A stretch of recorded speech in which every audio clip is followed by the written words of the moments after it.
Welcome Frank, thank him for joining us today. He's one of the hardest guys to get on your schedule here in Washington, so we're really excited, or anywhere for that matter, we're really excited to have you as part of our Incubator Intensive program. So Josh, it's all yours, but before Josh, I pass it to you, the mentor. What do you like about America that energizes you, that excites you? Diversity. Diversity, very good, I will talk about that. Cooperation. Cooperation. Experience. Especially Experience. And the fact that everyone gets to jump from or do a great leap from this field to that leap without even being afraid of. And I will talk a little bit about that when you ask the wonderful. America is one of the best nations in the world. It's America that provided me the opportunity to succeed. And I'm deeply grateful for America's kindness and generosity. And I hope my story will resonate not only here in America, but all over the globe. You can make it impossible as possible in America. President Obama is a good example. Who I work for, and this fellow worked for. He embodies the American dream. His story can only happen in America. A father from hills of Kenya to the doors of the White House. Well, now it's a perfect segment. I think rather than going through your extensive bio, going right into, describing your journey as an entrepreneur and telling everybody about the key points that you experienced along the way. So, first of all, Josh, thank you very much for inviting me. My pleasure. And I'm delighted to be here with all of you. And you have an impressive journey. I'm not only impressed, but inspired by who you are and your story and your journey. And you are the future of not only Saudi Arabia, but the future of the world. You are the hope of tomorrow. And I hope that tomorrow will bring you better days for all of us. So, inshallah. So I came here at the age of 15 from India. And I crossed the Atlantic Ocean to realize the American dream. At that young age, I was not really sure that I can accomplish anything because without a parental guidance. But what I believe in America, I have a lot of confidence in America and the people with me, and I believe in the American dream. And there were several elements that I needed to do before I started my business. So the first one is getting a good education. The second one will be to get the experience, which I call apprenticeship, Josh. And the third thing, becoming an entrepreneur. And the fourth thing will be surround yourself with a talented management team who share your vision and values. And the last thing is moving on to other things, which is sharing and giving back. So I graduated from University of Colorado. I got a bachelor's degree and master's degree that gave me the experience to start the business. Well, they gave me the knowledge, but I needed the experience in order for me to gain the experience. So I worked with the two information technology company. They gave me the real world grounding and experience to start my business. With my management team, myself and my senior talented management team, we were able to grow within 13 years from 1 employee to 3,000 employees to a revenue of $300 million per year. So success in business is team sport. I would also say that my story can only happen in America because America's inclusiveness and the openness that provided me the ladders of opportunity to succeed. These are the strength, the values, and the qualities of America that all of us can proudly and truly embrace. So after I sold the business, we started a foundation, my wife Debbie and I. It's called Frank Islam and Debbie Draftsman Foundation that focuses on education, arts and culture, civic engagement, and peace resolution, conflict resolution. Peace is very important and in this country, not only in this country, but around the globe. And now I am into the mode of sharing and giving back. I subscribe to the notion that President Kennedy once said, to whom much is given, much is expected. But what prevailed in my journey is the fact that I wanted to realize the American dream. So success have taught me how to move forward, but the failure have taught me how never to go backward. So this is my story, and I will be able to tell you a little bit more about it if you're interested to know more about it. Of course, yeah. And he has a lot of other questions. Yeah, I have a lot, but at some point, you had a pathway to work in the high-tech industry, to work for large existing companies, but you didn't. You made a decision to become an entrepreneur. So what was there an inflection point, or did it all happen at once, or was this what made you decide to take that, which is it's a gamble. It's part of my gene. So it's part of the DNA. What appealed to me to become an entrepreneur is seizing the moment and also willing to take a risk. And also this will allow me to charter my own course, to create my own path, and to determine my own destiny. I would also say the reason that I got into the entrepreneur path is because I wanted to venture into the new horizon and experimental environment.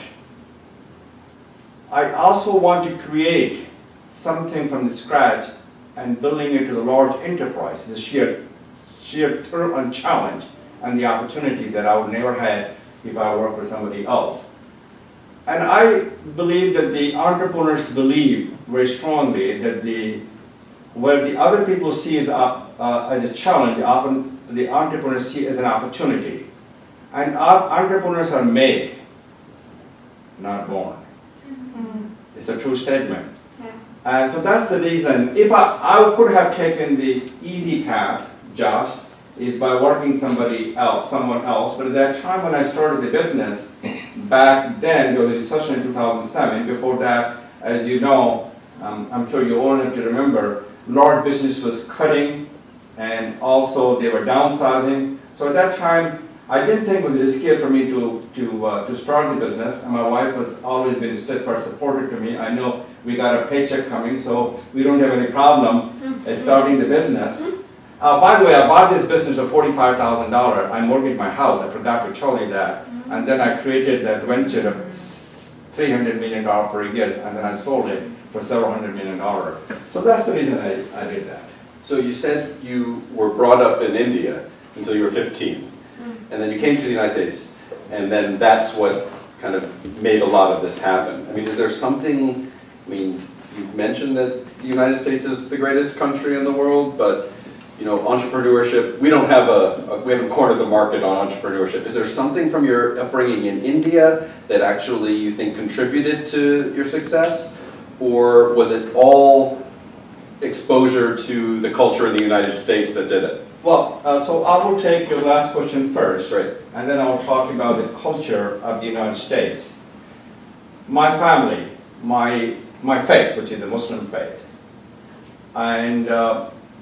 and I also say that my university days are legal Muslim university, but I given $3 million to build Frank and Dev Islam Management Complex at the legal Muslim University, which is one of the Muslim university in India. Those are the things that influenced me, that had a lot of impact on being an entrepreneur. So growing up in India definitely has a lot of influence in me in terms of starting the business or being an entrepreneur. I would also say in the questions of America, and we talked about it before we started the conversation here, America's character is unique. There are several things in America that you will not find anywhere in the world. Inclusiveness, openness, diversity, giving opportunity to other peoples to succeed, the commitment to the democracy and diversity you will not find anywhere in the world. I would also say the shape of the Americas, character and conscience is shaped by the people who came to our shore from every end of the earth. So they give you the innovation and entrepreneur spirit that I would have not been able to get it if I lived in India. Right. The opportunities. Yeah. They gave the opportunities. A lot of what we're doing here is exposing these founders and co-founders to inspirational individuals, to people that they would never have met in their networks in Saudi Arabia. And that's part of the value of a business incubator, is that you have this community. So could you think of an individual that you met during the early days that really inspired you, that maybe was a mentor to you, that set you on the right course? Good question. So it was not a single individual that shaped my history and determined my destiny. First of all, and most of all, my wife Debbie. So she has been a constant source of inspiration. She has been a steadfast partner, whether the time is a good time or the bad times. As a matter of fact, when I started the business, for the first 2 years, I did not pay for myself. So in order for us to have the food on the table, have a roof on their head, in order to sustain yourself, I relied upon her paycheck.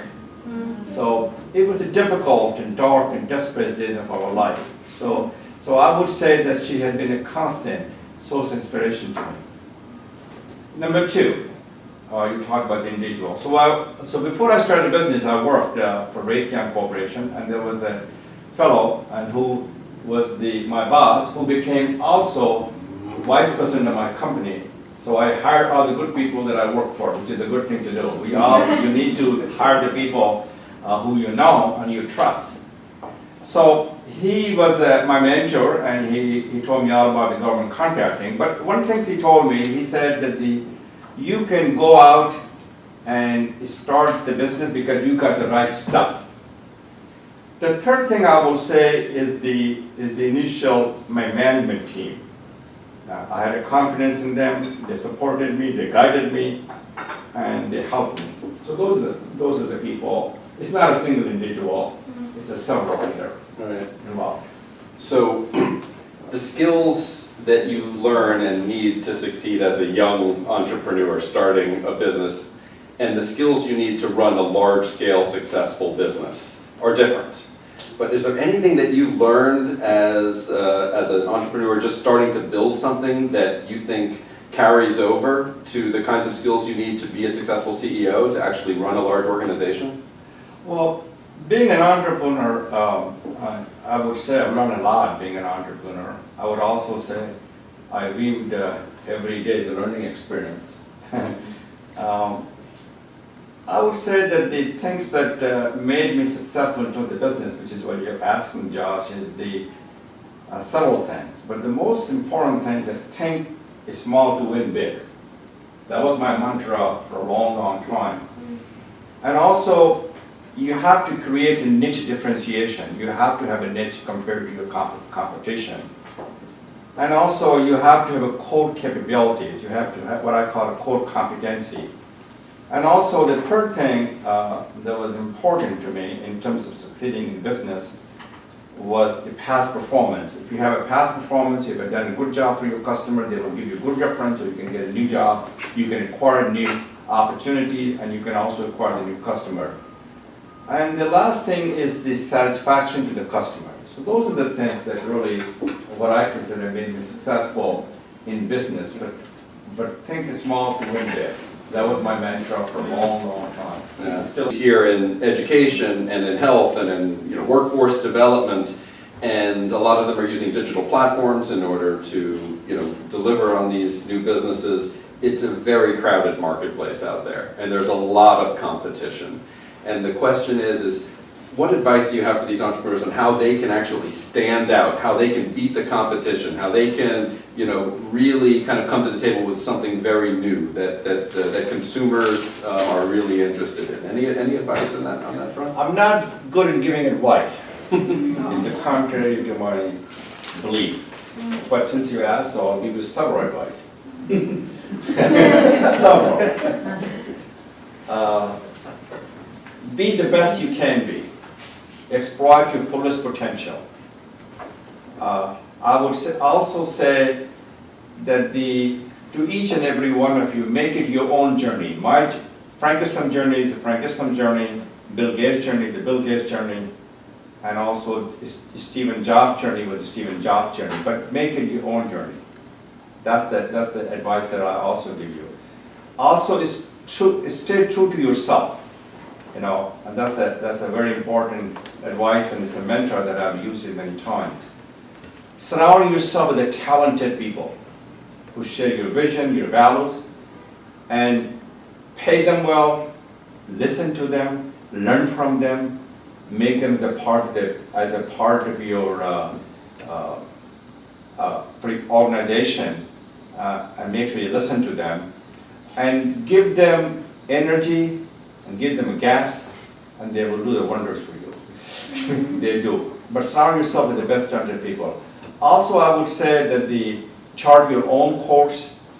I also say build and borrow from other people. You don't have to start all over. I also say innovate, but that means you don't have to start from the scratch. Yeah. You should also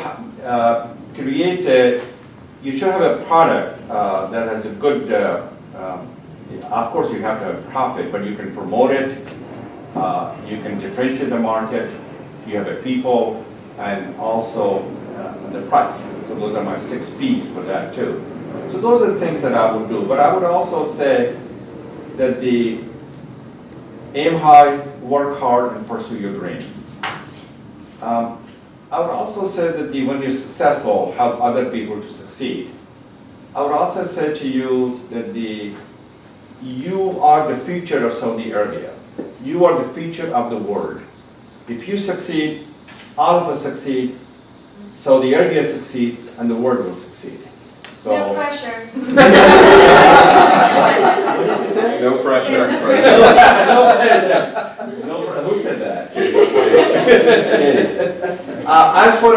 As far as you talking about the market, I'm not well versed with the market because I left. I sold my business 10 years ago, and I will leave that to the Josh to give you expert advice in terms of each of the things that you're doing. But that's high level. What I consider the advice to you is. So I'll be open for your questions. Anything? I just wanted to, I mean, you mentioned that you're actually very active on social media and you have lots of followers and people who kind of, want to continually learn from you. I know you don't like giving advice, but I have one more piece of advice to ask for you to give the group is Well, I don't have as many fake tweeters that President Trump has. Oh, right. We're in the faker, yeah, exactly. But as far as building out that network of people, any advice on how these entrepreneurs can actually help to build a vast, wide network, and why do you think that's so important? Well, it's not. There's an old saying. It's not what do you know, it's who you know. I would paraphrase that. What do you know? Who do you know? And you have to have you came here and because you wanted to get new customers. You want to collaborate with people. We live in an interconnected world. Look at what happened in Turkey today, 3 days ago. It's affecting our market because of the currency is into trouble. Our market collapsed today, 270 points. Maybe it has gone. It's up, yeah. It has up. Okay. So whatever happening in the world, in Afghanistan and also in Saudi Arabia. And Yemen, what's happening, it affects our economy and who we are as Americans. So my advice to you is start from the family, that's number one, and then collaborate and connect with the people that you are associated with it, then connect with the people on social media, and find the people who can help you with your business, because they are expert in that and they have experience, and also do the international collaborations for your product and services. Satisfy your customer, be on top of it, run your business like a business. Well, I've had I've had the floor for too long, so okay, let's go ahead and open up. Yes, go ahead. I have 2 questions. The first one is, did you start your business while you are a student or just when you finish your studies? And the second question that how can you deal with the stressors and How can you deal with what? stressors and depressions in business? Depression. Yeah. Okay. So to answer the first question is very simple. I always wanted to be a business owner, but I didn't have my family didn't really come from business, so I couldn't get an experience for that. So I did not start my business when I was a student. After I graduated from the University of Colorado, after I got some experience, then I started my business. Stress, yes. There were a lot of dark and desperate days in my life, and the destination was not certain. But what prevailed me in my journey, that I believe in myself, the people that I surround myself, my wife's encouragement all the times, and the most important was in realizing the American dream. I knew that one day we'll have a payday, and then I can help other people in terms of by giving them, by sharing. So that's something that I always thought about it, that this is what I'm going to get one day, and that got me going. That got me going in terms of getting up early in the morning. So there will be anger, there will be anxiety, but you should, as President Kennedy once said about the immigration, we are a nation of immigrants, we are a melting pot, and that defines the character and conscience of this nation. Immigrants infuse this nation with far horizons and new frontier, thereby keeping the hope alive and well. We all came from every end of the earth in this country. So in order for you to keep your hope alive, think about one day you will succeed, you will make a lot of money, and you give back. And this way you can defeat your depression, anger, anxiety, but keep the hope, not the fear. You have a question? Sure. First of all, I hope all of us have a successful life. Pardon? But successful life. But I think, how can you deal with failure? Pardon? Failure. Failures. Good question. One thing that I did not talk about it, I said surround yourself with the talented people, and give them oxygen to breathe, they will do the wonder. Never be fear of the failure, never be afraid of the failure. Without the failure, you cannot be successful. Yeah. And that failure will, the success taught me how to move forward, the failure taught me how never to go backward. If I had gone, no entity, no business can succeed unless you fail. But you should be able to learn the lessons from them, you should be able to pick up the pieces and move on and think of that as experience. And it's good to have the failures, but never be afraid of failures. But I think sometimes life doesn't give us many chances. I mean, Life gives you many chances because you're so young. You have a lot of chances. I may not have that many chances that you do. You have a lot of chances. And being so young to coming to the United States and learning about entrepreneurship itself is a path that I didn't have it. So great. You will do well. So make sure that I'll be reading about you in the Financial Times and Wall Street Journal, right? Yes, of course. Yeah. As you know, President Obama went to law school before he became politicians, and then he worked in Chicago in the social entrepreneurship and social things before he became the president. Then he ran for then he was a state senator from Illinois, then he ran for the U.S. senator, and then became president of the United States. So starting early is good if you can afford it, if your family can help you. And that's the best place to get the money is from your family, from your friends. They're going to believe in you, but you got to be a good salesman though. And you're selling every day to your mom, to your dad, to your brothers, your sister. You're doing a selling job every They day. would appreciate together and who can drive the car, who can, I have a question. So how much of your success do you think was luck and hard work? Well, luck is another name for hard work. By accident or? No, it was not an accident. I would say, and I said in my, when Josh asked me about advice, aim high, work hard, and pursue your dream. That's my mantra. No, I don't think it was a luck. But there were some cases that I can say, I was bidding some contract, I ran into somebody at the elevator, and I told my wife Debbie that he told me what to do with my business plan to build the business, and that really worked out very well. So if I had not taken that in the morning, that elevator, I probably not made about $20 million, which I made. But that's very rare. I would say that it's not a luck. You gotta be focused. Like a laser beam focused, you gotta have in order for you to win big. I guess we're done. Yeah, go ahead. Okay, you said surround yourself with the best talented people. With the talented people. You got it, man, Josh. Yeah. This is she's. Give them oxygen to breathe. Listen from, learn from them. Listen to them. Make them part of your. How can we surround ourselves? How can we reach those talented people? Okay, so I surrounded myself. I can give you my own example. So when I was a student, I found some people that I trusted, and they shared my venture. They wanted to do the same thing. So those were the connections that I used.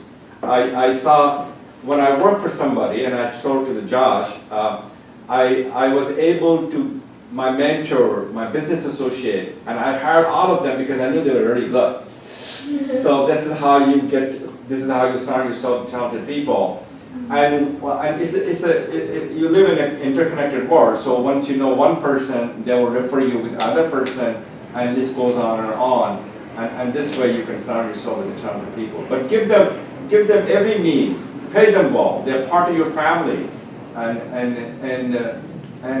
every decision you make them as a part of the decision-making process. That's the way I feel. And I think that someone can answer to one of the earlier questions about whether it's one of the ways that you do learn about talented people is if you are working with them for a while before you were to start your venture, because then you have a network of people that know the same field that you're looking to get into, and that you can then reach back to them.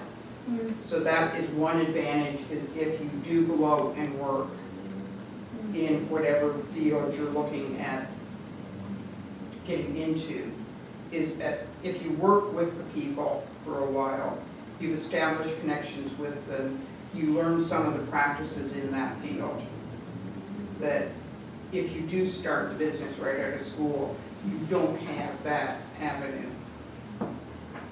Actually, it's a good point. Yeah. Other questions? We have a few more minutes left. So I have a question for you. You guys are from Medina, right? Yeah. Okay, it's a beautiful city. Yeah. All of us. Eh? All of us. All of us Yeah. are from Medina. Yeah. And some of these people cannot go to Medina because of their religion. I can because I've been there 2 or 3 times. What part of Medina do you live? All of you. Which part? Yeah, which part do you live in Medina? Hijr? She's in Hijra. Different parts. I'm near Khaliga. Yeah, okay. I live in the park. So how do you know the parts? Yeah, I know the parts of Medina. If you're visiting Medina, most probably you're visiting No, the but mosque. the person who was the ex-ambassador over here, he has a family in Medina. So their family invited us. I wanted to share this story here. Yes. And this is a great story about hospitality of Saudi Arabia. So I go over there, and he connected me, and he said, this fellow's parents, they live in palace. You know, we don't have anything like that. You know? It's a compound. So you know, so that he sent his driver to pick me up. I said, I just met you. He said, sir, I know I met you just this morning for about half an hour, but I wanted to invite you at my home for a dinner. So I said, I am with 15 people. He said, there's no problem. Everybody's coming. And then he asked one of his aides to go to farm to get the goat or the lamb, a baby lamb. And he put the whole baby lamb with the eyes and ears and everything. And then you're gonna have to take this stuff out and eat them. I tried; it was pretty tasty. Yeah. So I have to give a lot of credit to the hospitality of the Arabs and the Muslims. And that's you do not find anywhere else in the world, the hospitality they have. And my wife can tell you a couple of examples that when I serve on the board of the American University in Dubai, and you know that, and they are very hospitable people. So the chairman of the board invited us for a lunch, And then probably the food was from there to here. There's only about 10 people, right, Debbie? It was pile, right? It was a lot of food. So the hospitality is something that I value and something that the Arabs had and no one has. But remember, the Arabs were the civilization. That's where we started, from the Nile River. During the time of the Ramses and Pharaohs, that's where civilization came from. So you are the cradle of civilization. So what is his name? Your friend? Abul Hassan Ilyas.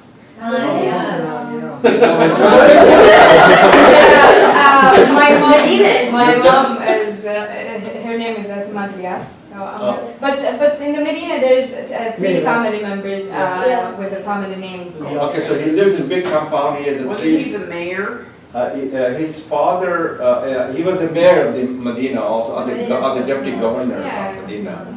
Medina is so small, everybody knows. Yeah. If you wanted to talk about, we can relate. We can know someone that knows someone. So you guys, they are married together also, they know each other? Yeah. Well, that's very much of a Muslim tradition. They marry cousins and so on. Debbie, did you want to add anything before we wrap up?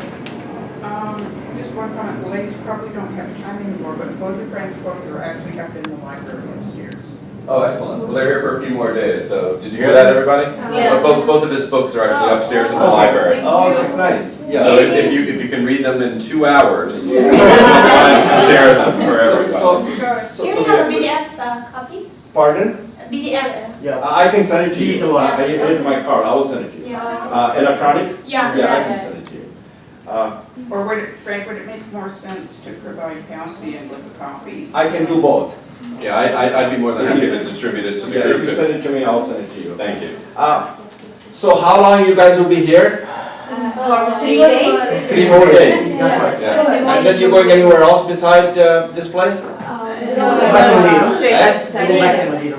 Go back to Medina. Yeah. So you take the Saudi Arabia airline? No. Emirates. Emirates, so Dubai. Yeah. And then from Saudi Arabia airline is not bad. Yeah. Jeddah, you can go to Riyadh. Yeah, you can. Yeah. We just had to find reservations. Yep. Eh? There wasn't enough booking for everyone. Oh, there was not a booking. And especially as you know that the Hajj vacation starting. Yeah, that's true. I did. I am so impressed by all of you. You inspired all of us, and you keeping the hope alive and well. If there's anything we can do to help you, to support you, please do not hesitate to talk to us. And so next time I'm in Saudi Arabia, maybe we have an opportunity to talk. So who should I give a card so they can? All of us. Connect you with Actually, I everybody. shared the card. Yeah, we can share. Yes. She will send us the picture. But My picture? I shared the business card picture. Yeah. Okay. So you put it in WhatsApp, right? Yeah. And before you came, they were When you sharing visit- pictures of you and. Yeah. Oh, When you visit Medina, we can plan for you. Yes. I love that. I will come. Inshallah. I will come. Inshallah. Thank you. Yeah. I will come next year. Are we going to Dubai in February? We are, I thought we were going to India. Well, Just regarding the Frank and Davy Foundation, if it's can it's a Frank Islam and David Reisman because my wife kept her maiden name. Okay. Yeah, so is mine. So is Yeah, but yours? it's only been 15 years, so it'll happen. Mine is a lot longer than that.